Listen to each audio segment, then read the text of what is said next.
Volám sa Adrián Eliáš, mám 17 rokov a robím vodné lyžovanie. Vodné lyžovanie je veľmi neobvyklý šport, hnacou silou vodného lyžiara je vlek alebo čln.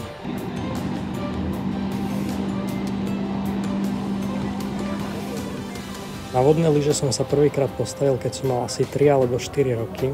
Veľmi si to nepamätám. K vodnému lyžovaniu som sa dostal cez môjho otca a detka, ktorí kedysi tiež lyžovali. Môj detko zakladal vodné lyžovanie na východnom Slovensku. Lyžovanie sa delí na 3 disciplíny: slalom, triky a skoky. Taktiež kombinácia, čo znamená všestrannosť všetkých 3 disciplín. Čo treba pochopiť v slalome, je, že čím kratšie je lano, tým ťažšie sa dá dostať okolo bojí a tým je prejazd ťažší.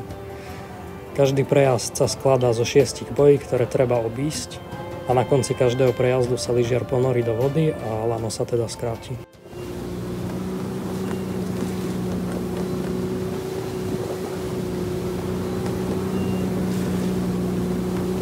V trikoch má každý lyžiar 2 20-sekundové prejazdy. Je jeden prejazd za ruky, druhý za nohu, čo znamená, že noha alebo chodidlo je upevnené do hrazdy, do špeciálnej hrazdy. Lyžiar sa snaží stihnúť v každom prejazde čo najviac cvikov a na konci sa všetky cviky spočítajú a je výsledok. Skoky sú najnebezpečnejšia disciplína. V podstate ide o to skočiť čo najďalej, jednoducho povedané. A na mostík lyžiar nabieha približne v rýchlosti 110 km za hodinu. Svetový rekord je 77 metrov. Kombinácia je všestrannosť všetkých 3 disciplín. Dá sa to spočítať tak, že víťaz každej disciplíny má 1000 bodov. Od toho sa odvodzujú ostatné výsledky lyžiarov. Takže najvyšší počet bodov, čo je možný dosiahnuť v kombinácii, je 3000. Počas zimnej prípravy robím špeciálne cvičenia a cviky, ktoré mi zadal môj fyzioterapeut. Zimnú prípravu mám približne od októbra do januára alebo februára. Potom vždy lietam na Floridu, kde trénujem na začiatku sezóny a začínam sezónu. Prvú súťaž som mal v Košiciach nad jazerom, na vleku.